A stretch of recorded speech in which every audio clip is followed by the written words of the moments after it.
lyk nie goed nie, ou. Is jy okay? I'm alright, don't panic. Just had a bit of a heavy night. Heavy night's bietjie gevaarlik as jy 'n vliegtuig klim. Lawrence Stein, aangename kennis. Michael Dodds, hi. Sorry for looking so wrecked. En jy is? Jean Creer. We're in the army now. Oh! Sorry.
Ek is almal se pel.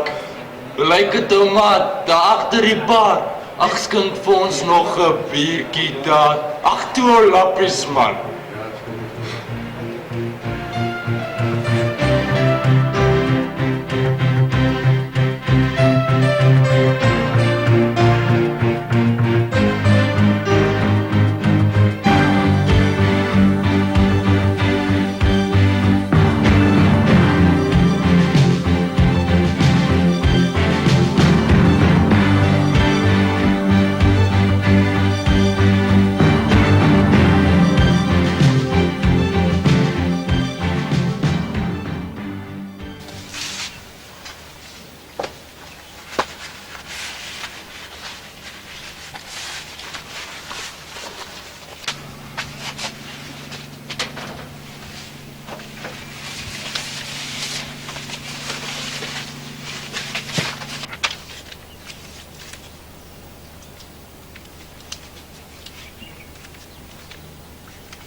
Liewe ma en pa, ek is bly om te hoor dat alles nog goed gaan.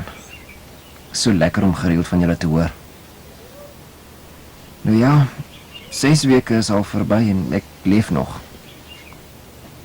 Ma se ou seun is besig om elke dag wyser te word. Dis 'n harde lewe hier, maar tog geniet ek dit op 'n manier. Ja, as dit so stil word in die bos, is dit asof die Skepper sommer so naby jou is.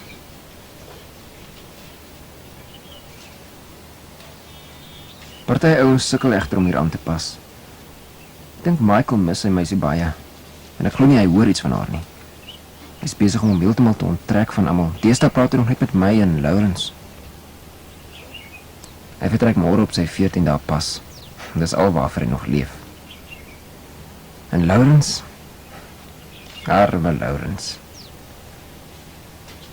Dit lyk of probleme hom volg waar hy ook al gaan. En met sy huwelik gaan dit ook nie veel beter nie. Sy vrou het baie probleme by die huis en hy voel so magteloos so ver van haar af. Ag nee, lappies man. Dis my bierduim.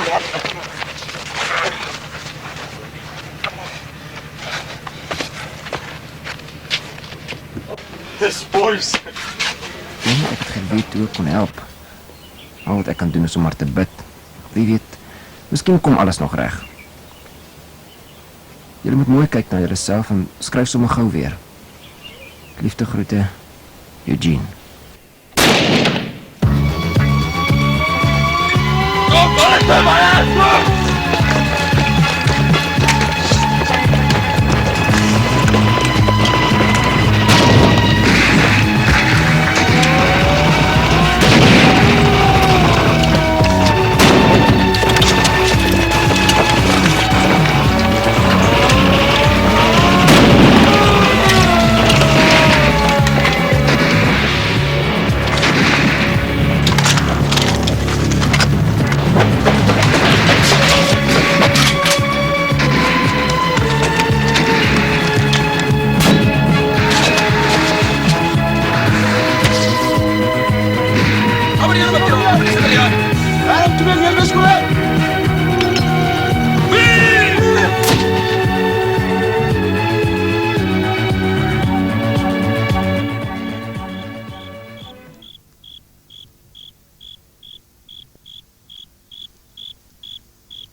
Van hoe lang gaan dit nog aanhou? I don't know, but surely I don't have to be here. What about my 14 days? Wat verwag jy? Dink jy kan maar net weghol as dinge te warm word? I said, what about my 14 days? Luister Engelsman, ek is nou keelvol vir al jou gesaanik. Dis hoogtyd dat jy jou deel doen. And I'm now sick and tired of you bossing everyone around. I want to go home. I want to see my girlfriend. Ag, watter girl man. Ding het jou al lankal getrap. Sy skryf nie eens meer vir jou nie. Now you listen to me. If you have problems controlling your wife, you don't take it out on me. You understand? Dan did not drop me. It is you who dropped your wife. You should have prepared her to manage without you. Now you blame us because you didn't tell her how to pay the bills or even change a simple light bulb. Wat gaan jy doen? Dan is hy. Gaan hom in jou weg!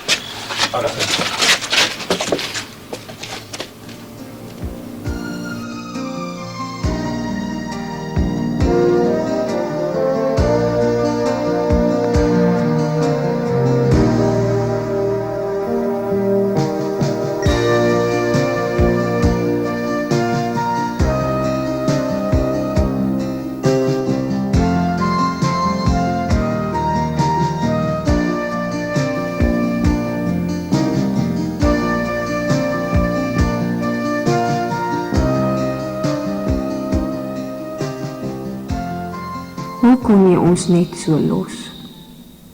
It is you who dropped your wife. Dinge lyk maar sleg, Laurits. Hoe kon jy ons net so los? Hey, kom kyk julle goed. Ons het 'n patrollie, kom aan.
Dinge lyk maar sleg, Laurits.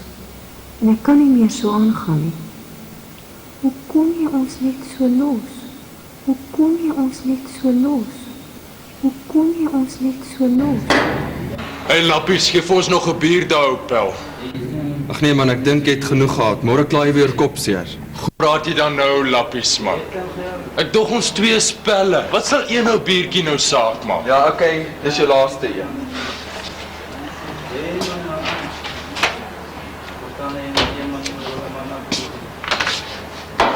Thanks, pel.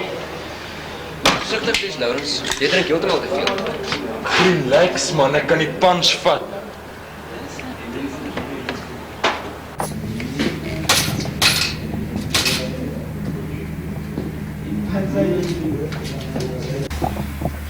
Sê ek dan nie meer lief nie. Sê ek dan net so gelos met al die probleme.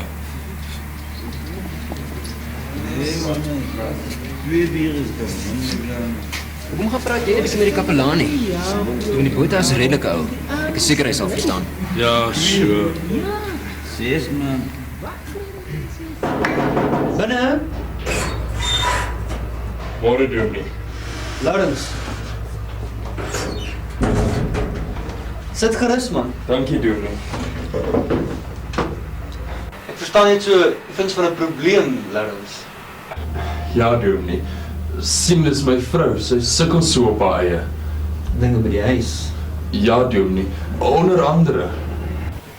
Ja, jou vrou weet nie wat rekening om te betaal nie. Kind bly siek word. Ag, en dit voel sommer net vir haar sy van haar kop afraak. Al oplossing sou wees is dat ons jou huis toe stuur, is ek reg? Ja, doen nie. Jy weet, Laurens, jy is seker nie die eerste persoon wat so voel nie. En jou vrou sal ook nie die laaste een wees wat so voel nie. Sê my, het julle ooit gesels oor die dag wat jy sou weggaan? Nee, doen nie. Laurens, jou vrou moet nou tydelik die rol van die man oorneem terwyl jy nie by die huis is nie. Ek sou voorstel dat jy miskien na haar sou skryf en dan aan haar vertel die dinge wat jy as man so gewoond was om te doen. Bring haar op hoogte van die geldsake, man. En dan kan jy miskien selfs 'n vriend vra om so 'n oogie oor haar en die kind te hou. Ek dink regtig nog nie dis te laat om dinge reg te ruk nie, hoor. Maar dit is ook nog nie te laat om my huis toe te stuur nie, doen nie. Dit is al oplossing. Jy weet tog, dis onmoontlik. Omstandighede. Nee, dit is nie. Hierdie plek beteken vir my niks. My vrou is vir my belangrik. Dankie, doen nie. Sterkte, Laurens.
Yes, Mike.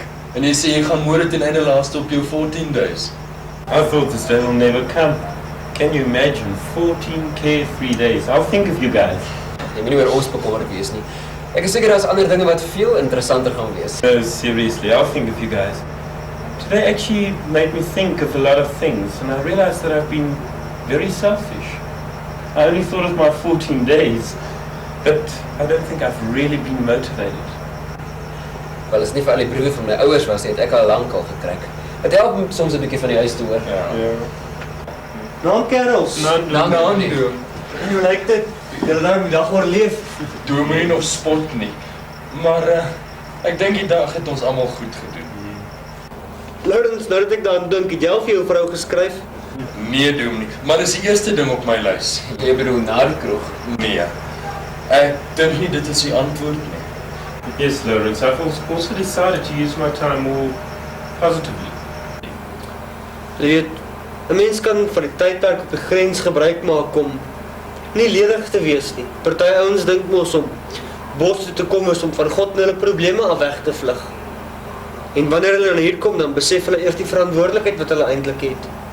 Maar ons het daarom 'n groot troos in Filippense 4. Onthou julle nou die dag met die kapelaansdiens? Yes. Ja, dit sê mos, wees oor niks besorg nie, maar maak in alles julle begeertes met gebed en danksegging aan God bekend. En die vrede van God, wat alle verstand te bowe gaan, sal in julle harte en in julle gedagtes die wag hou in Christus Jesus. En dan sluit hy so pragtig af deur te sê, ek is tot alles in staat deur Christus Jesus wat my die krag gee.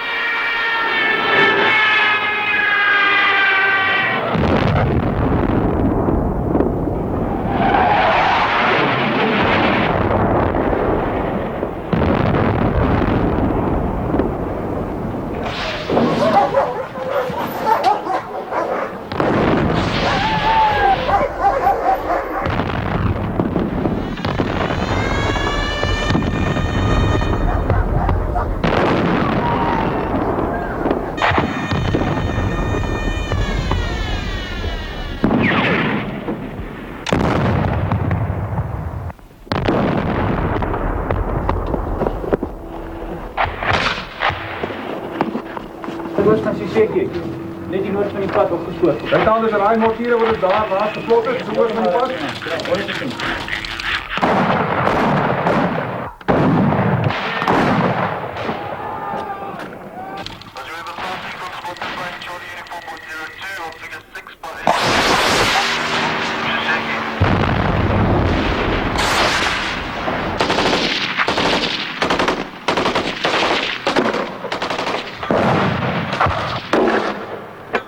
Fire!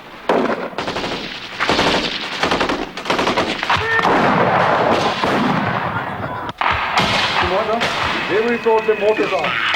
There are mortars there. Do you know the place? Yes, Commandant.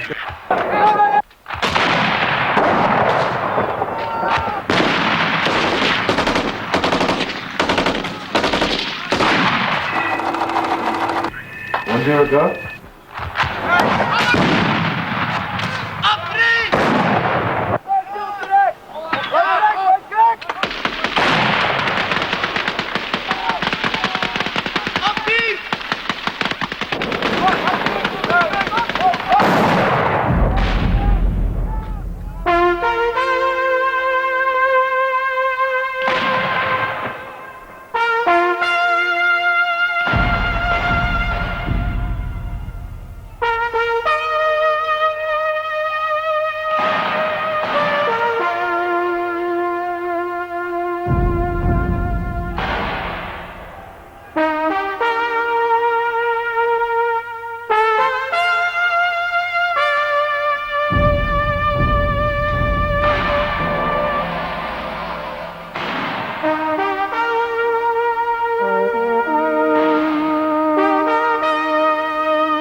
troops are part of that war.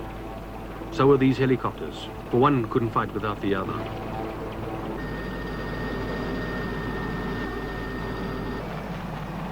Ongiva is another of the towns of the south that has taken the consequences of conflict, but wouldn't have had SWAPO not been around.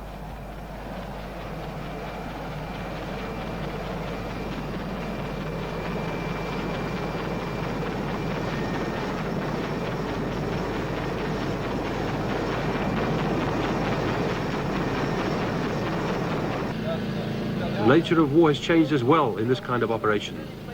Big guns have given way to little ones. Airborne trained troops to foot soldiers, naked brick walls to sandbags.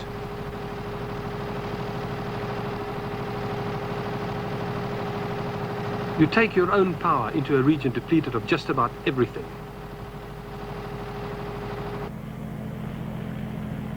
The tents, the food, medicines, even the ability to purify the water the men might drink. And your own communications in place of aerials that were those of the Soviet Union not very long ago. Fuel also becomes a priority in a region where every single can of beans has to be trucked in from the south. Either that or flown in. And when something needs fixing, deep inside enemy territory, you hardly send home for a mechanic.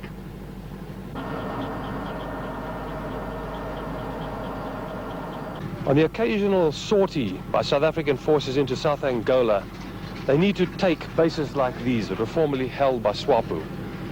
This particular temporary airfield has been taken by the South Africans, and these are South African choppers, men, guns, equipment, and so on, brought in here mainly by the Air Force. These helicopters, these men over here with the fuel, are playing a crucial supply role. Without them, this operation would be nil. Well within the periphery of SWAPO's ambit in South Angola, any eventuality needs to be catered for. And it is.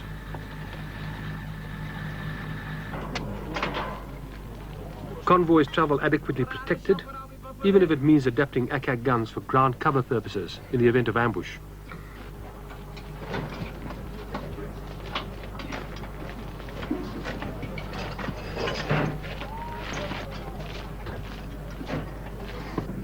For the aircrew, it's a war of another dimension altogether. They only spend a proportion of their day in the air, usually preceded by briefings. And these men have an extremely busy day ahead.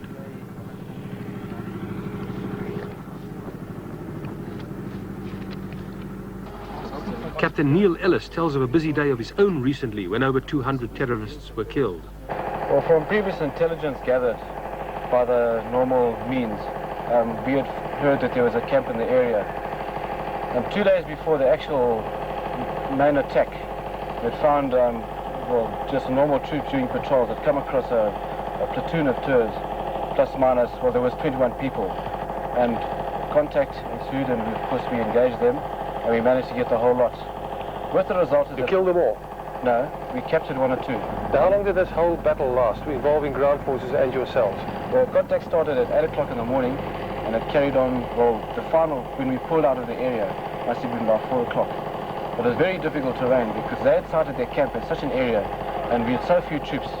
I didn't want to take it too quickly in case we got more losses than we had. As it was, we had 3 dead on our own side. And so it took a long time. We took it very slowly, and we tried to get as many people as possible. Did the choppers come under any fire? We had quite a lot of fire directed against us. Small arms fire. Right in the beginning, we had a couple of SAM shot at us. SAM missiles? SAM missiles. Yeah. I had 2 shot at me, and my wingman, Captain Angelo Maranta, he had 1 shot at him. The ground troops said they saw another 1 shot at us, but I never saw it. And then there were RPGs, normal RPG. Fired at you people? Yeah, quite a few of them, and then plus the normal small arms machine gun fire. Were there any Air Force losses at all? No, we had no losses, none at all. Any battle means backup, and here the Air Force comes into its own, whether bringing in communication spares for an armoured column headed north, or just flying in the fuel to accomplish those extra few hundred kilometres. And it's at times like this that a spare capacitator or diode can be vital to the success of a venture, or a drum of fuel for an Alouette stranded in the interior. Then even a captured Russian Gaz truck can help lighten the load. On operations, few can afford the privilege of going home at the end of each day.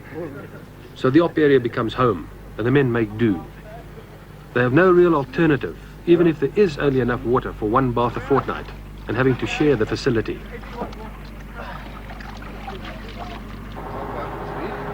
The choice between sorties is yours, whether it's cards, a book, or catching the shut-eye you missed last evening when you needed to change a set of rotor blades. The operational area is fairly uniform in its basic accoutrements, whether in Angola or back at base not far from the hostile territory. For the Air Force, it revolves around planes, though each group of flyers have their own concept of wings and what they mean. Major Denzel White explains.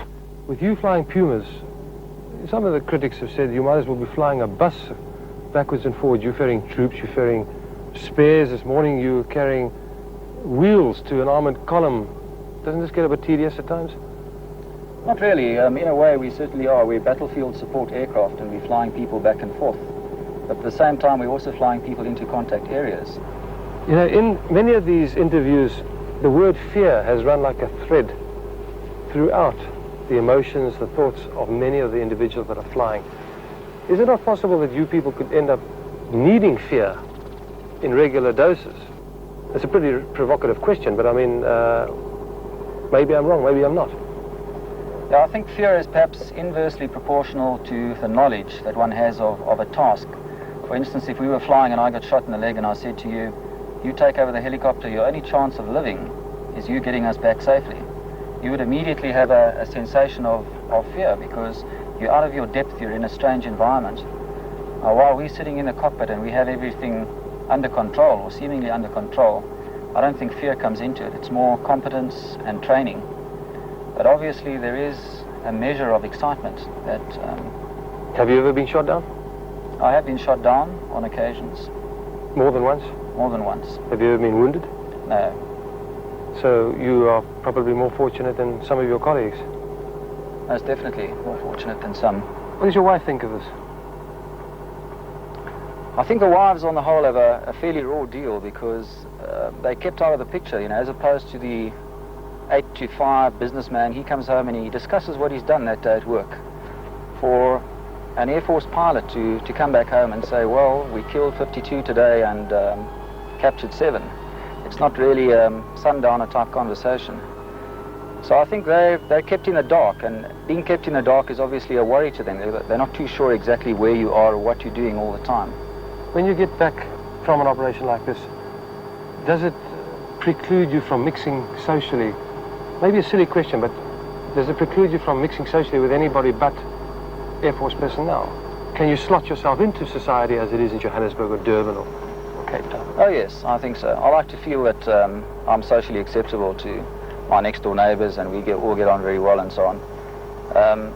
Nevertheless, there is an affinity to your comrades, the people that you work with. Because of the nature of our work, there are certain things that we can only discuss amongst ourselves. Obviously it doesn't go any further. And as such, there is certainly an affinity for initially your squadron and then in a broader spectrum the Air Force and Defence Force. How do you see this type of work evolving over the next 3 or 4 years? Were this war to go on the way it's going on now? That's a very difficult question. It's. Don't you think the enemy would gain the measure of our capability and perhaps counter it? I think wars are not won on battlefields. It's the politicians that will have to solve our problem. From a military point of view, we're capable of containing the war at this stage. You've been doing it for 16, 17 years now. For several years. But it's certainly, I don't think any war of this nature will be decided on a battlefield. It will have to be a political settlement. Or Rhodesia is a case in point. Or was. Was. Any war brings casualties in its wake. The mother's sons who need help at crucial moments. And many's the man that has breathed his personal but extremely evocative silent prayer when he's caught the first hint of incoming chattering rotor blades. They never had Pumas in Rhodesia's war, nor did the Portuguese have them when they fought in Angola and Mozambique. Thank God we do, for whirlybirds certainly save people. At least one precariously balanced life was saved here. Not everyone involved in the war up north is associated with direct action, although Judging by some of the anecdotes concerning these Dakotas, they could be. One of these old birds, the first DC-3s were built more than 40 years ago, lost part of its wing landing on a bush strip. The flight engineer taped up the exposed struts and the aircraft made it back to base. These are the ferry boats of the war, the pack horses of the air, as it were.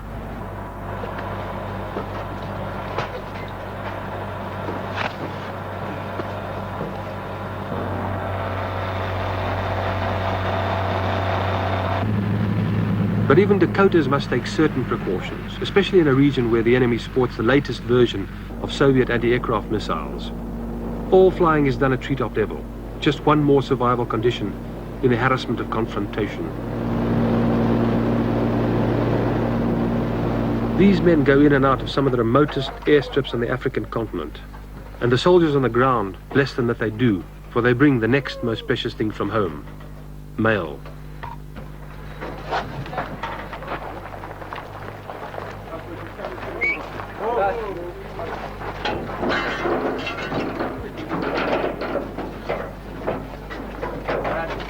Other cargo could be anything from a tropical vaccine to bush-weary troops heading for a week's R&R back at base. As the old saying goes, if it'll fit, the Dakota will take it. The rum run, as it's termed, has become an institution on the border. Though flying at treetop height is someone else's thrill, certainly not mine. Ever since a spate of rebel wars were first initiated to the north of us in the early 60s, in Algeria, Angola, Rhodesia and elsewhere, the Alouette helicopter has provided a backdrop of mobility in the air. In the past 20 years, tens of thousands of real or imagined insurgents must have been killed by these tiny aircraft, many of them flying not very much faster than 100 kilometers an hour, and often regarded by the uninformed critics as airborne tickets to disaster.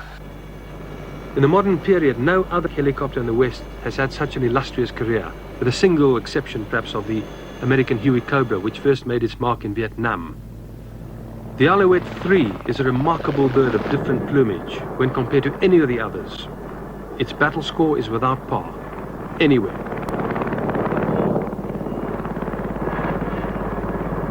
Captain Arthur Walker has been on the border for 18 months, a continuous tour of 1.5 years, broken intermittently with short periods back in South Africa, or the States as they call it up here. He is a pilot on an Alouette helicopter, and this is his final day on these small craft. When he goes back to the Republic, he converts. So for him, it's a big change. At the moment he's in Angola. When we finish this little lot, he goes back to Andangwa and then home. You're going to leave a lot of friends behind. That's for sure. And you have left a few friends behind permanently, I believe. Yes. Yes, it's been very sad. Now, I'd like to talk about the particular operation in which you were awarded the Honoris Crux in Gold with bar, which, roughly speaking, is, in British terms, would be equivalent to a double VC almost. It's a bit presumptuous, but I mean, it's regarded as that by your colleagues, although you don't talk about it very easily. A little bit has been written about this particular operation. What is still in doubt is how you managed to bring your plane down, look for your buddies, and then move away from your aircraft and contain a group of terrorists with a gun, the single gun that you were carrying at the time. Don't you regard this as a remarkably lucky episode? I mean, you could have easily been slotted as they were. Well, as far as I'm concerned, it was a total miracle. I can't understand how I got out of it in one piece. It's not even a wound. It is totally a miracle. How long did this whole episode take place? I was probably on the ground for about 5 minutes. And they must have been aware that when you ran back to your chopper that you could make your escape, and they didn't press the attack. Possibly. Although, as I said, at this stage, I just can't understand why they didn't advance while we were trying to get airborne. If I can come to something of a more personal nature, most days in the operation area, you have a contact of one nature or another. After 18 months, how has this affected you personally? I feel possibly I've got a little bit hardened to the type of life that you have. You know, it's a big adaptation to live in the bush all the time and under very severe circumstances sometimes. But I feel the actual job itself, the contact, that's what we're here for. Even although you've had about as many close shaves as any other man that I know, or any other 3 men that I know, well, it's part of the fun. Coming back to the men that you fight with, some of these fellows have bent under a bit of stress from time to time. Is this a personal thing that happens to some people? Others are harder than some? What did you say? I think this term bent, I think is a development of fear. And it's all relative to an individual. What he feels is fear in himself. Now, to all of us, we feel we're doing a job, we're trained to do a job, we got superior weaponry. So you don't generally feel fear as such, because you know that you're far superior to the terrorist on the ground there. And you feel that your job there is just to go out and kill him. And there's no fear that what he's going to do back to you. And fear does reach some people eventually if they go at it long enough, and depending on the circumstances of what would cause it in himself. Okay, now talking about you and your fear, you've come under very heavy anti-aircraft fire at times. When you wake up the next morning, hasn't this worried you during the night? Don't you sleep uneasily? Haven't you had to get over this hurdle again? No, not at all. Generally not. I think after my experience at the end of December last year, it was the first time I think in my life where I've actually realized, well, now I'm going to die. And it wasn't very pleasant. And I think that is now for the first time in my life where I've genuinely felt scared, and that worried me afterwards. Well, I think if you didn't feel that way, you wouldn't be regarded as human. That was quite good. And if this sort of conflict was ever to extend to the borders of South Africa proper, are there any lessons that we've learnt? Well, I think we've learnt the greatest lesson is that most of our South African Defence Forces got actual combat experience. And this now goes straight into South Africa. And heaven help anybody who takes us on. Often when the South African forces hit enemy bases in South Angola like this one, they come upon a variety of weapon systems. This particular gun is Russian, 23mm bullet fired at high speed, nicknamed the ZSU 2324. It has a cyclic rate of almost 1,000 rounds a minute, which is awesome by World War II standards. Of course, you don't fire them all at the same time. You fire them in bursts, and fighter pilots and helicopter pilots maintain it's a very efficient weapon indeed. Some South African specialists fired this one for us at the captured base. There is little that commentary can add to the display. And that was firing one barrel only. Observe.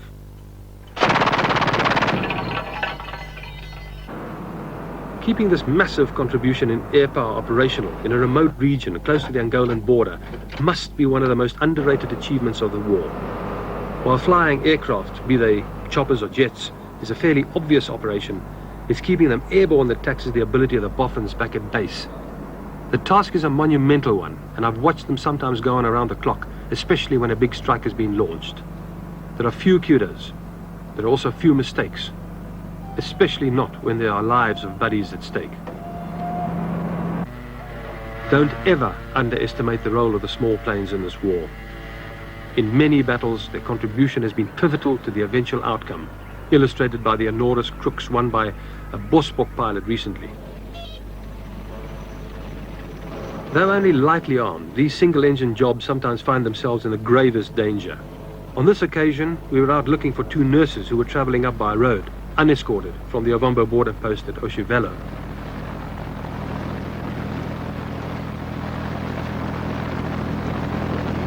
It was sunset before we found them. The dirty work of searching at treetop level was left to these boys, whose job is at most times thankless and often dangerous. But I still have to hear one of them complain. The big guns also have a job to do in a hostile area, although their role is worthy of a television program on its own.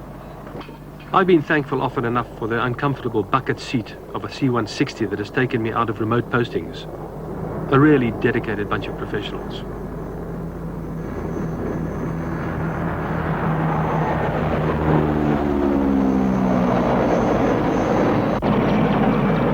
South Africa's border war, as it has always been classed, has grown a little since the first band of disaffected terrorists crept across the Southwest African frontier almost 2 decades ago. Now, SWAPO, with the help of her radical allies, matches fire with fire, and often it needs sophisticated jet fighters or bomber aircraft, such as these Mirages, all of them capable of an airspeed of Mach 2, to make an impact against Soviet anti-aircraft missile systems and defenses. The giving and the taking, for that matter, can be tough going because no one is pulling punches. Not when it's a question of survival that is at issue. The weapon systems are basic. Some might even be similar to those brought into action during the last war. It's the delivery system that has really changed, which is to be expected when a single Russian anti-aircraft battery like that used recently in Beirut is equivalent to the firepower provided by 15 similar systems during the 1940s. And here I'm not talking of guided missiles. The men fly these machines, but it's electronics that operate them. Extremely sophisticated devices of destruction that would awe those veterans of an earlier generation if they knew the whole story.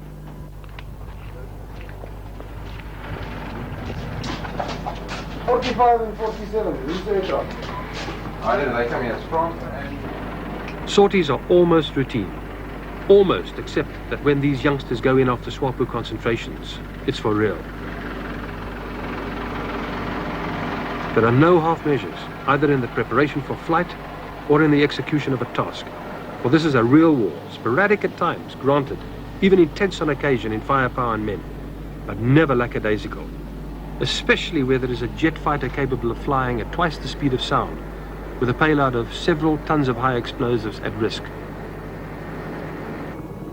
You can look for tension on the faces and probably won't find it. These men are trained like none other in the Defence Force, the pick of the bunch, in whose hands ultimately might rest the future of any war in which this country lands itself.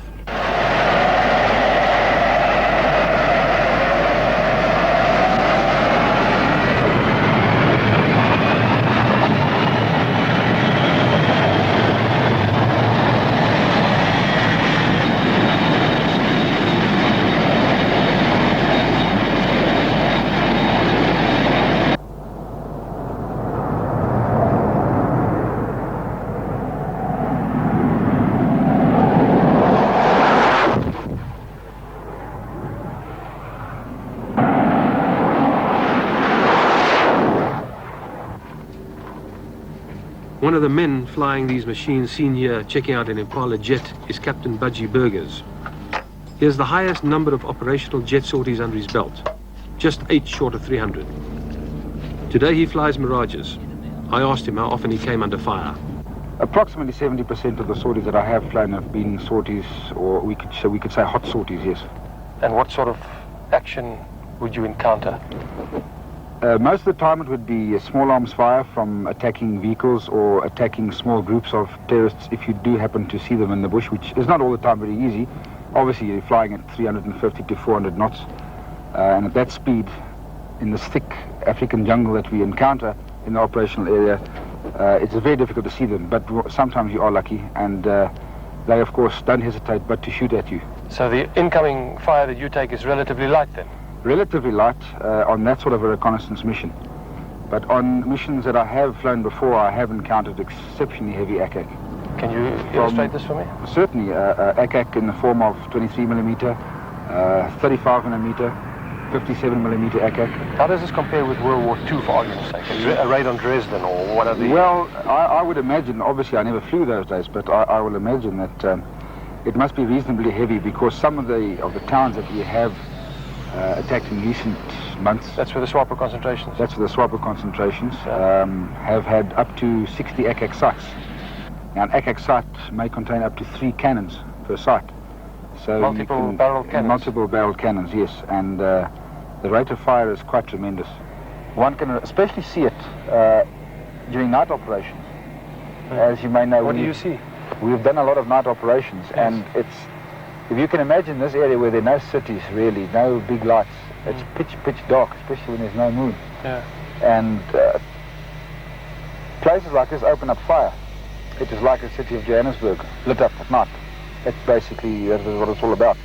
It's exceptionally heavy flak. I never saw the flak during the Second World War, but people that have seen it have more or less told me what it was like. And I think it must be pretty similar, except possibly more decentralized during the Second World War, whereas here, in this situation, it's centralized. It's concentrated in one small area. And of course you've got missiles as well. And the thing is, we have missiles. You know, we fly in an area where a missile capability of 60,000 feet is par for the course, where a missile can be fired at you 20 miles away. They didn't have that sort of thing in the Second World War. Have you ever come under missile fire? I've come under small missile fire, and unfortunately, or fortunately rather, not one of the big missiles. But some of our chaps have come under the fire of big missiles, and it is pretty frightening. If you see a missile that's 30 foot long flying towards you, you can imagine that this thing is carrying a 100-kilogram warhead. When we go into the operational area, when we go and look for people, we go and look for vehicles and go and do strikes, purely in a reconnaissance role, we take 2 aircraft. It's a faster airplane that they used during the Second World War. Yeah, a jet would be about 4 times as fast as a Lancaster bomber, for argument's sake. For argument's sake, this particular aircraft, you can take it up to 3 times faster, yes. Not only that, we fly at altitudes which is away from the flak, because, you know, our country cannot get aircraft easily, so our tactics have had to change so much so that we have got 95% of the advantage and 5% disadvantage. Now, with a situation like this, you must have placed your life in a situation of danger. You must have had some narrow escapes. Yes. What comes to mind as the most dramatic, or one of the most dramatic? One particular flight, I remember there were 2 of us in the formation, because we normally flew in pairs. Sometimes with strikes we used to fly more aircraft, up to 4 aircraft. In any case, on one particular occasion, we picked up a Turk camp from an altitude of about 20,000 feet. This may seem odd, but you can see them. The old type of Turk camps you could see, because they were entrenchments, dugouts. You could see the shape of the camp. And we descended some 20-25 nautical miles from this camp, and we found ourselves back to this area, and we attacked the camp. We did 1 pass over this camp. Not a very big one, but it was occupied, and did 1 strafing run, and I picked up an RPG fire which exploded just in front of me, and it caused my aircraft's engine to flame out. I don't know if it was the shrapnel or possibly just the shock wave that caused it. But was you completely without power? Yes, the engine stopped functioning. And at a fairly low level? At a fairly low level, but fortunately I was doing in the region of 400, 410, 420 knots. So I could get reasonably far away from the camp in case I had to bail out. Yes. The starting system in this aircraft, of course, is tremendously good. You could get it going again? And I could get it going, but it took a long time. It took nearly a minute to get the engine up to full revs again. At that stage, the game I was approximately 50, 60 feet above the trees and doing approximately 150 knots. So it was pretty nerve-wracking. Do you sleep well the night before a big op? Oh yes. I don't ever have that sort of a problem. I don't ever have a sleep problem. But what I do find is when I wake up the next morning, or the morning prior to a big operation, especially if it's going to be a reasonably hot one, my nerves do play a little bit of, a few tunes. You've obviously lost friends in this business. We've been fighting this operational war for a long time.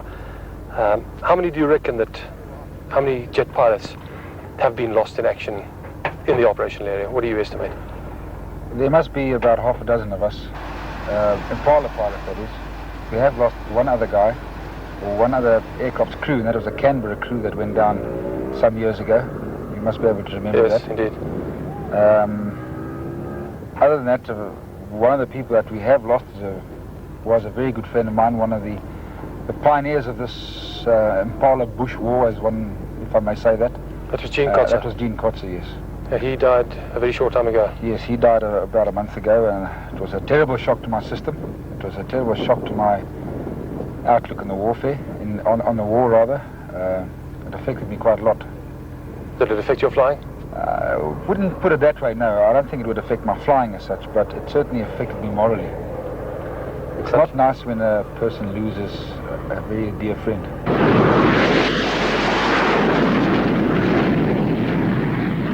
The impalas, or imps as they are referred to in ready room jargon, are certainly master of the skies over South Angola. When they take off, a strike is usually in the offing. This time it was a Russian T-34 tank on the outskirts of one of the Angolan towns in the interior where SWAPO had a presence.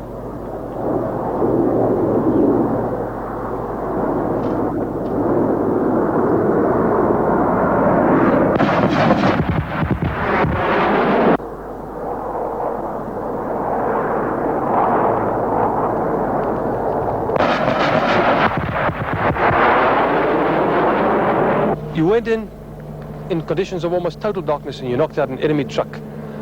How does this rate as far as new developments are concerned in the war? Well, in the South African Air Force, we saw that there was a requirement for night operations, counterinsurgency against the SWAPO terrorists, and we developed an attack where a fighter pilot in a single-seat aircraft can carry out an attack against vehicles in total darkness. Isn't this fairly unique as far as aviation warfare is concerned? Yes, as far as we know, we are the only Air Force in the world that are carrying out attacks like this at the altitudes that we do it at in single-seater aircraft. At night? Yeah, at night. Does it require any sort of a special ability, a technique, a plane, or what? I wouldn't say special ability, but most definitely special training. And a thorough belief in that training and in your equipment and in the instruments of the aircraft, because the whole attack is carried out completely and solely by reference to instruments. But here is the real sting in the tail. 277 is ready and standing by. Mirage interceptors are on constant standby against a possible onslaught from the north.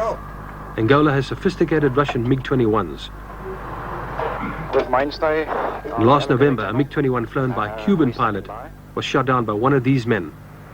Now a scramble. Major, there's been a fantastic amount of activity in these last few minutes. What is it all about? We, on our squadron, act as a air defense system together with the radar to defend our bases around here. And there is indications that there might be MiG activity approaching the Angola border.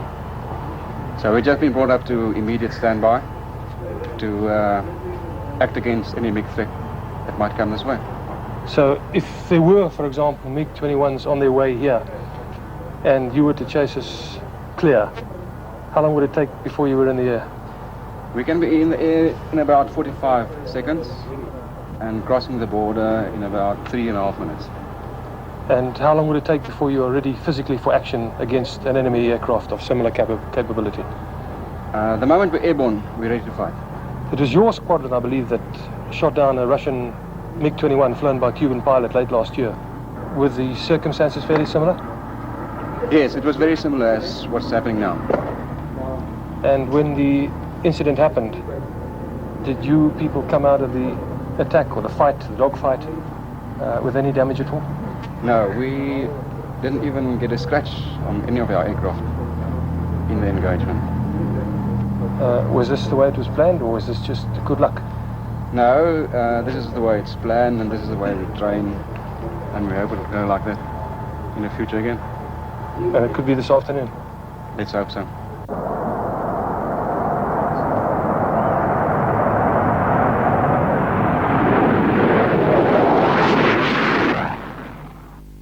And this is the actual footage of that interception. A MiG-21 destroyed by a South African Mirage. The Cuban pilot bailed out.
evening. The fighting in southwest Africa, Namibia continues to intensify, and latest reports say SWAPO insurgents are now being supported by tanks. A total of 259 SWAPO infiltrators have now been killed. The number of police and security force members killed in the fighting stands at 27. Several SWAPO groups are reported to have crossed the main road between Oshivelo and Oshakati, and a convoy system is in operation along the entire route between Oshivelo and Ruacana. Fierce clashes have taken place in the area around Okanjera and in the central part of Ovambo around Itali.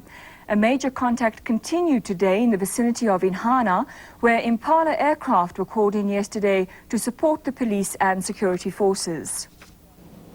There are still no indications that the SWAPO fighters are turning back to Angola.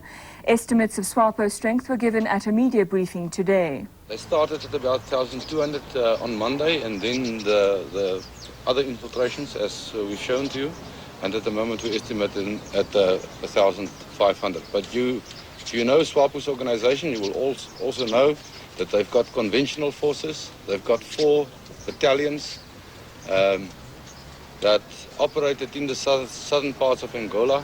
It was mixed battalions between FAPLA and the Cubans, and it's a conventional battalions.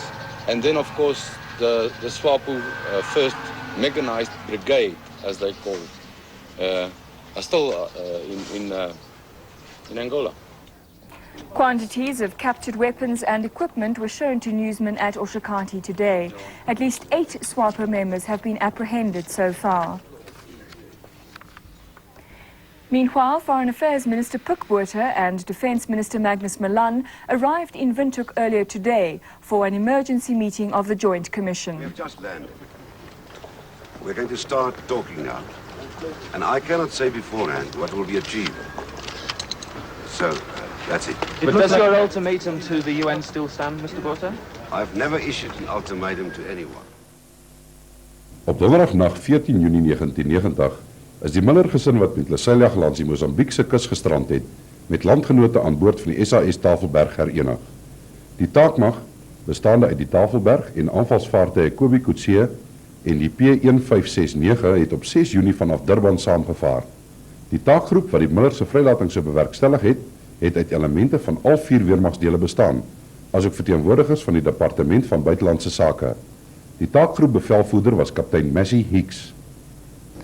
Binne weermagsverband was dit dan die vloot met sy verteenwoordigers, die lugmag van wie 'n eskader helikopters sou betrokke wees, spesiale taakmag van die leer, as ook mediese spanne van die mediese dienste wat die hoofakteurs by die uitvoering van hierdie operasie sou wees. Baie grondwerk moes vooraf deur die Departement Buitelandse Sake gedoen word. 4 lede van die departement was aan boord onder bevel van die hoof van die Mosambiek-lesenaar, meneer Piet Goosen. Ek dink die grootste onsekerheid nadat daar by die vloot hoofkwartier in beplannings op vergadering gehou was en daar besluit is om die taakmag na die gebied te stuur, was die een groot onsekere faktor op daardie stadium die goedkeuring of uitstaande faktor, die goedkeuring van die Mosambiekse regering dat Suid-Afrikaanse skepe wel in Mosambiekse waters kon ingaan vir doeleindes van hierdie operasie. Tot op daardie stadium het ons nog net, soos ek sê, die beginselgoedkeuring van president Chissano gehad om met Rename te onderhandel en om alle pogings aan te wend om die Millers uit te kry. En toe het dit nou netelige onderhandelinge op baie hoë vlak geverg om dit te kon bewerkstellig. Jy weet, ons het die Woensdag is alles gereël dat ons uit Durban sou vaar, en daardie Woensdagoggend eers is al die nodige magtiging van die Suid-Afrikaanse regering gekry om vir president Chissano te nader met die versoek dat ons sy gebiedswaters betree. Die vloot was die hoofakteur in die operasie. Hiervoor was daar verskeie redes. Een van die belangrikste hiervan was waarskynlik die gedagte dat die gesin so gou as moontlik in 'n veilige omgewing gebring moes word. Dit was nie presies bekend in watter liggaamlike of geestelike toestand die mense sou wees nie. Vir so 'n situasie was die SAS Tafelberg die mees geskikte vaartuig. Dit het 'n goed toegeruste hospitaal en vele ander geriewe wat nodig is vir ander behoeftes van so 'n operasie.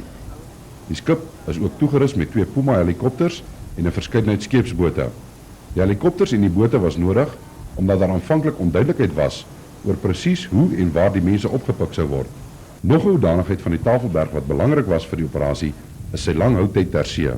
Daar moes voorsiening gemaak word vir moontlike vertragings in die onderhandelings tussen buitelandse sake vir Limo en Renamo. Hierdie vermoë was toe inderdaad ook die redding van die operasie, aangesien daar toe werklik 'n vertraging van byna 'n week ingetree het. Die teenwoordigheid van die aanvalsvaartuie strook met die vloot se beleid dat 'n aanvallingsskip nie sonder beskerming langs 'n vreemde kuslyn mag optree nie. Dit is dan ook die taak van die Tafelberg om hierdie vaartuie gereeld van brandstof en rantsoene te voorsien. Die taakgroep was op 7 Junie naby Maputo, waarheen die helikopters gevlieg het om 3 verteenwoordigers van die Frelimo-regering te gaan haal. Ons het namens president de Klerk uitnodiging aan president Chissano gerig om indien hy so voel, 'n verteenwoordiger aan boord die skip te plaas, sodat die Mosambiekse regering tevrede gestel kon word dat dit geen koeverte operasie is nie, dat dit 'n oorverte humanitaire operasie is en dat hulle selfs gewis van die presiese aksie wat geloods word. En ons het dit gedoen, soos julle sal weet, in die ou agterdog wat daar nog eens die Suid-Afrikaanse regering en by name die weermag bestaan in verband met skynbare hulpverlening aan Renamo. En ons was baie bly dat die president sonder om te aarzel vir ons gesê het, ons sit dit dan. Hy het toe ook opgedra dat 3 van sy Frelimo amptenare aan boord geneem sou word. Wat ons toe dan wel gedoen het, die volgende dag, soos jy weet, per helikopter in Maputo, het ons die 3 verteenwoordigers aan boord die skip geneem. Vanaf Maputo het ons toe gevaar namiddag die 7de na verwysingsposisie Alpha, ongeveer 360 seemyl noord van Maputo en in die omgewing van waar die Millers se seiljag gestrand het. Dit wil sê in die omgewing van Cabo Sebastião, waar ons dan ook die oppik van die familie sou doen. Op 8 Junie was die vaartuig in posisie en is die eerste herwinningspoging aangewend. Dit was weens kommunikasieprobleme met Renamo nie suksesvol nie, maar die moontlikheid is voorsien en die poging is beskou as 'n goeie inoefening. Hierop het 'n vertraging van ongeveer 'n week gevolg. Die tyd is goed gebruik vir oefeninge van verskillende aard. Om 16:35 op donderdag 14 Junie is die bote gelanseer vir die suksesvolle afhandeling van operasie Kashmir. Kontak met Renamo is om 19 uur gemaak. Die familie is voor die keuse gestel of hulle met die bote wou uitvaar of vir helikopter wou wag. Hulle het besluit hulle sien kans vir die bote. Why the decision to use a landing craft for the upliftment as opposed to flying Mr. Mullilo and his family off? Yeah, they weren't actually landing craft, the ship's boats as such. We had to use them to visually identify the rendezvous position that had just been given to us in time and position. So we had to verify that position first and make sure the family was there before we were prepared to go in. So once the boats got near to the shore and confirmed the presence of the family, and due to the conditions, we decided to let them go in, make contact. In their discussions with the family, then they asked them were they prepared to go in the boats because the helos were also on standby. The family indicated that they didn't have a problem, and we decided that would be the quickest way to get them back to the shore. Die gesin het onder spontane toejuiging van die bemanning aan boord van die verdonkerde Tafelberg gekom, waar hulle deur die bevelvoerder kaptein Harrison ontvang is. Om 2020 toe was die familie aan boord SAS Tafelberg. En ek dink op daardie stadium kan 'n mens sê was Kashmir in hoofsaak suksesvol afgehandel. Wanneer 'n mens 'n evaluasie sou doen van hierdie hele operasie uit 'n buitelandse sake oogpunt, dink ek kan 'n mens met reg trots wees op wat bereik is. In die eerste plek is daarin geslaag om die hoofdoel van operasie Kashmir te bereik, naamlik die onttrekking, veilige onttrekking van die Muller gesin self. 'n Ander baie belangrike punt vir ons as departement is die aanvaarding deur buite die Mosambiekse Frelimo regering enerzijds en anderzijds die Renamo-beweging van die bemiddelaarsrol van Suid-Afrika, dat ons bona fides deur albei partye in hierdie geval aanvaar is. Derde punt, dat Suid-Afrika daarin kon slaag om skietstilstand tussen die twee strydende partye te kon bewerkstellig, al was dit dan lokaal van aard en al was dit dan net tydelik van aard, want daarin lê daar vir ons 'n groot belofte vir in die toekoms vir 'n moontlike bemiddelaarsrol wat Suid-Afrika weer sal kan speel. In die laaste instansie moet 'n mens sê dat ons departement besonder dankbaar is teenoor die Suid-Afrikaanse weermag met al sy vertakkings vir die waardevolle bydrae en effektiewe bydrae wat hulle in hierdie verband gespeel het. Die terugvaart het begin. Hierop het 2 dae en 2 nagte gevolg van nabetragting, mediese observasie, nuuskonferensies en sosiale verkeer. We see fit presenting you with a photo of the great ship Tafelberg. As far as we're concerned, it's the biggest and the best ship in our Navy. And at the back it says, presented to the Miller family, from the warrant officers and NCOs of SS Tafelberg and members of the Special Forces and 30 Squadron. And we've all signed back at the back. I would like to, on behalf of my colleagues down here, to present that to you. Thank you very much. Welcome, ma'am. Thank you. Welcome, sir. We are very, very deeply touched. And you actually couldn't have given us anything nicer. Fabulous. To the next yacht.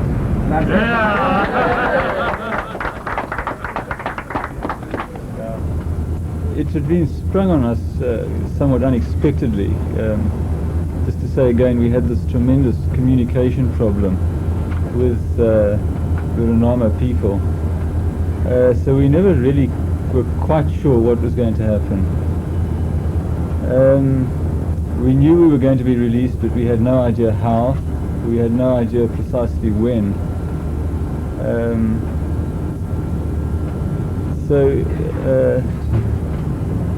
I think there was a feeling of profound relief that finally it was coming to an end, but also mixed with a strange sadness because the people we'd been staying with had certainly become very good friends of ours, even though we couldn't communicate with them.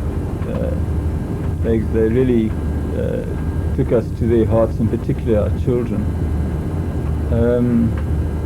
So it was a sad thing to have to say goodbye to them and know that in all likelihood we will never ever again see them, and to know that whereas we were going off into a situation of safety, they were going back into a potential war situation. I think we need to clear this up right at the outset. Renamo treated us as honoured guests. They served us hand and foot. They went to extreme lengths to provide for not only our physical needs but for the needs of our children. They built a swing. They commandeered some chain. I think they sent soldiers all the way back to Masinga to get the chain to build the swing. They had 2 of their soldiers permanently pumping up the wheels of a BMX bike. They brought in a dog that had just had puppies for the children's benefit. They gave each child a chicken and some ducks. They brought the donkeys in. They They couldn't have been better or kinder. They never lifted a finger. We were never touched or harassed. We were treated probably like royalty. We'd like to thank the South African Navy for what they've laid on for us.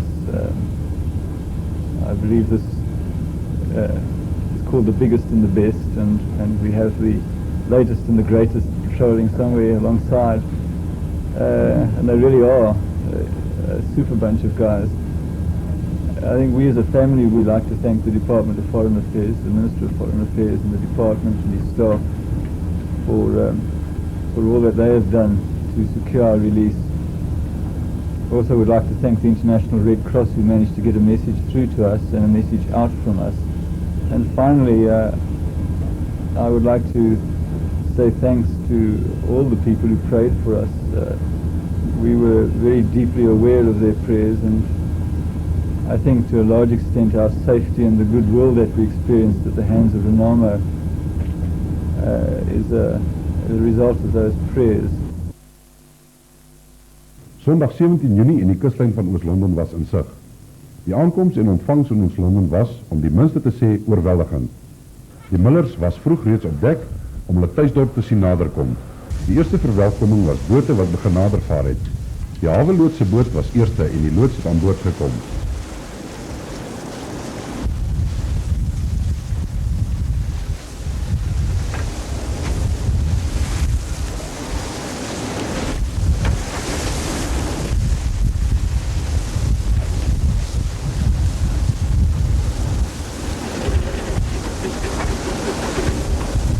Daarna het twee sleepbote nader gekom met hulle waterkanonne vol oop en 'n saluut aan die Millers, die SAS Tafelberg en die bemanning.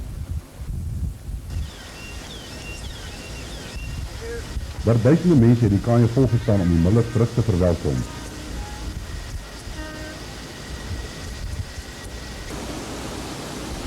Onder hulle was familielede en skoolvriende van die kinders met plakate.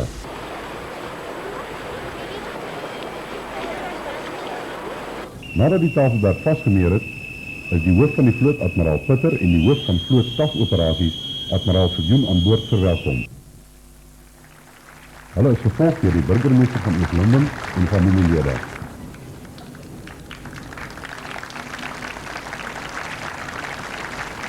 Na die formaliteite kon die Millers goed aan wal sit op die grond wat hulle meer as 8 weke tevore verlaat het, op avontuur wat hulle nie voorsien het nie. Dit was 'n ervaring wat aan hulle meer opwinding, ontbering en hoogtepunte besorg het as wat baie mense in 'n leeftyd ervaar. Doe maar een boete, hij is er.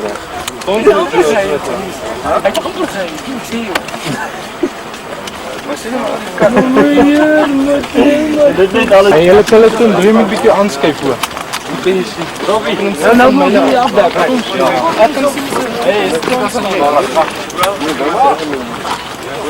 Jy het hulle dit. Nee, bly met jou boot dan geen weet.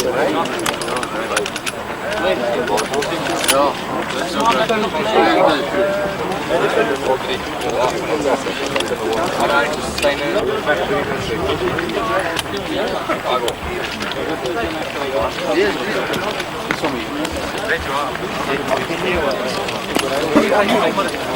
Ek dink wat so halftoes daar is. Kijk, luister, hierdie mense kom 3 aan in een groep. Speel as ons dek af, wat is goed daar? Dek af in 3.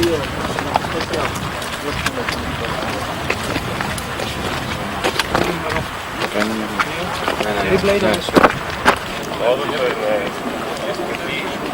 Ja, dat uit is van my.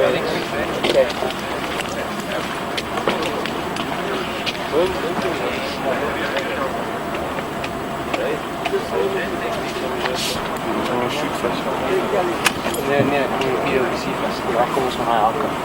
Ja.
hou staan nie vast, ons kry nou die hele ander container, hè? Jy staan 'n bietjie skyn terug agter. Hou op die punt bietjie terug, kom hier voor beweeg. Kyk rond, hier is lyk skerp. Wag net tot hierdie ons by hierdie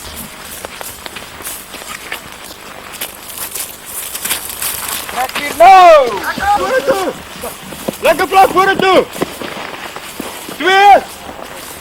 Alright, individueel! Wow, stop! Veral jy moet Vorentoe! Af met julle. 2! Vorentoe! 1!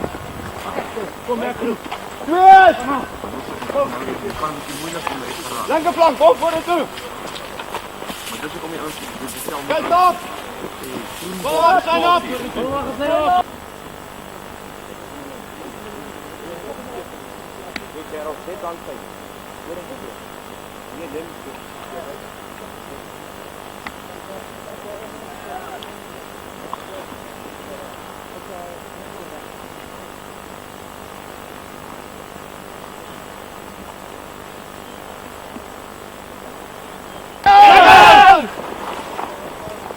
Lekker groep vorentoe!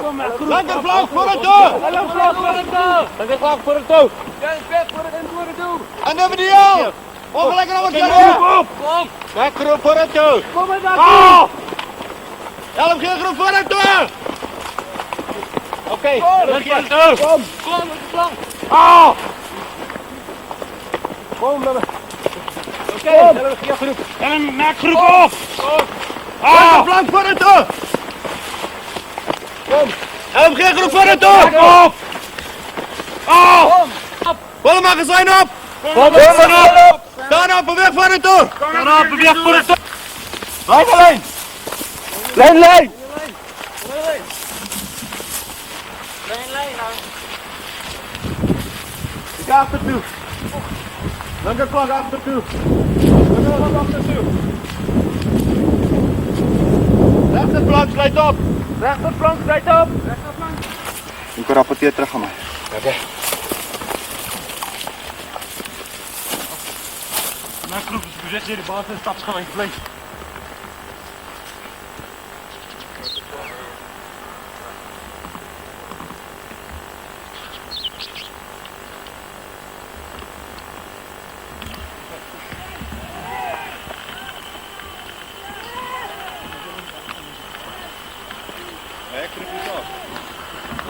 Kom hier naartoe. Allemaal. Terug.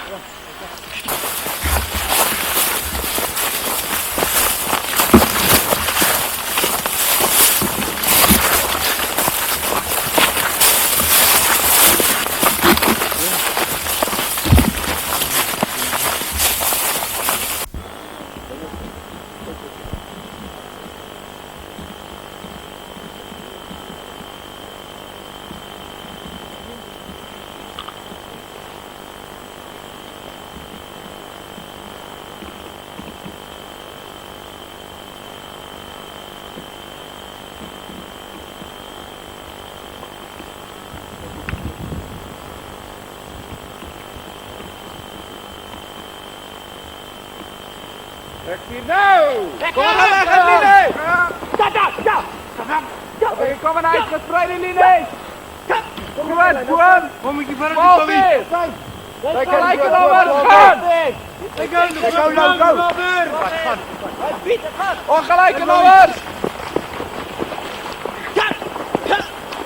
Kijk, go low!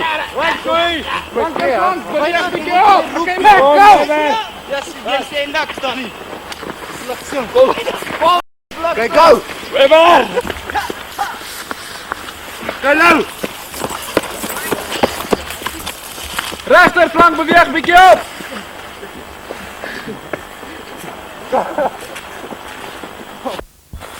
Terug.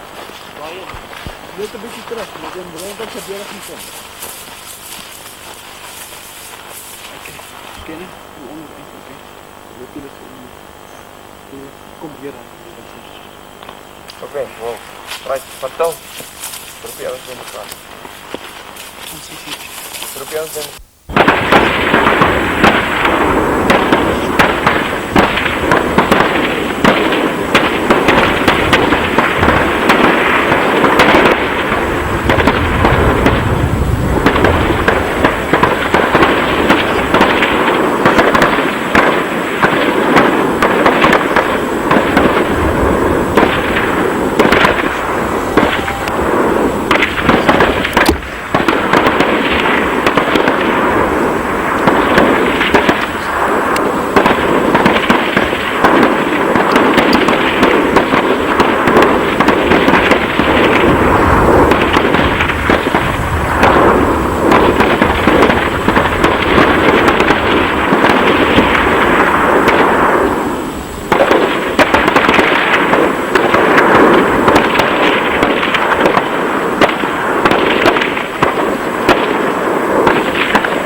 Teken!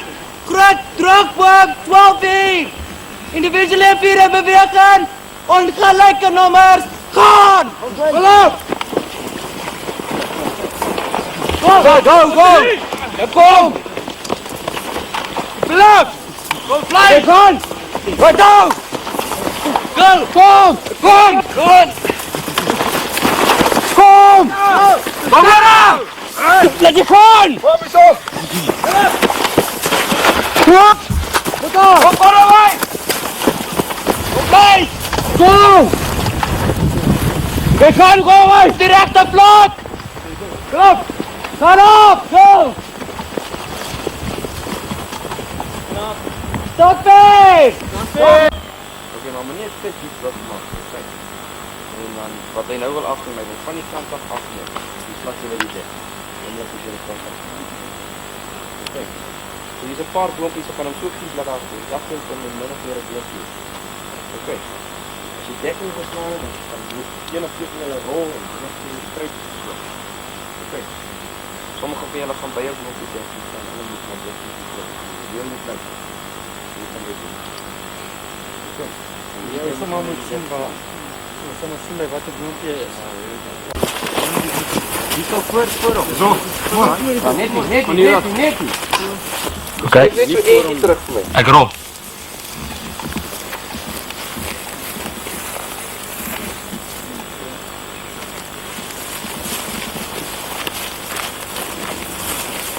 Teken!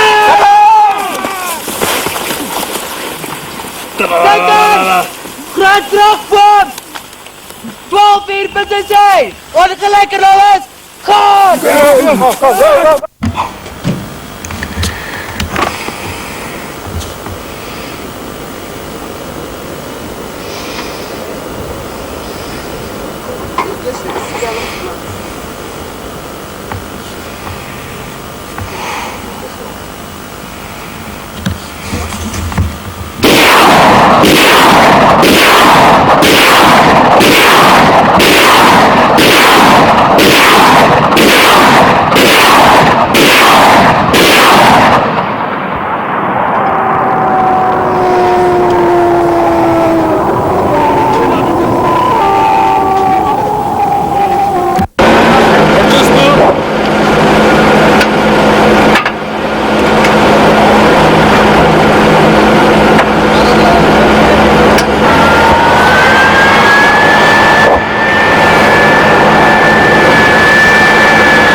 Take off!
Dink jy dit was nie goed anders?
Die Puma helikopters moes ook in die nag werk. Hulle is hoofsaaklik gebruik om personeel op afgeleë plekke te bring, gewondes af te voer en om noodvrag af te lewer, soos onderdele vir noodsaaklike uitrusting. Vloedvlaktes, bekend as Shonas, was die landingsplekke.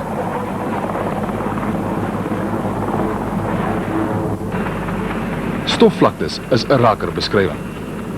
Moerasse in die reentyd.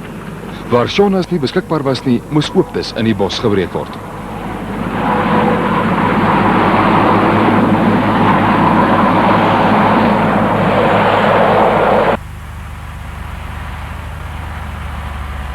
Per pad, as mens dit 'n pad kan noem, is 32 miljoen kilogram vrag van Rundu af na afleweringspunte in Angola vervoer. Dit gee 'n aanduiding van die geweldige logistieke poging wat met so 'n operasie gepaard gaan.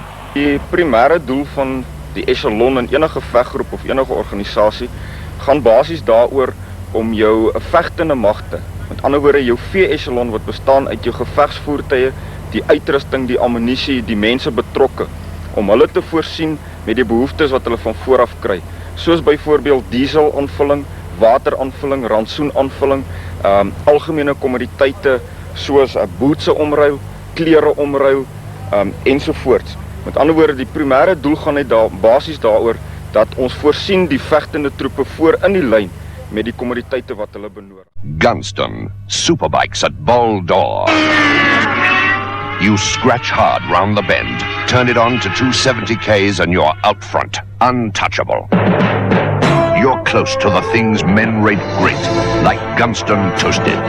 Gunston cigarettes are made from the best tobaccos a man can get, for that rich, rewarding toasted taste.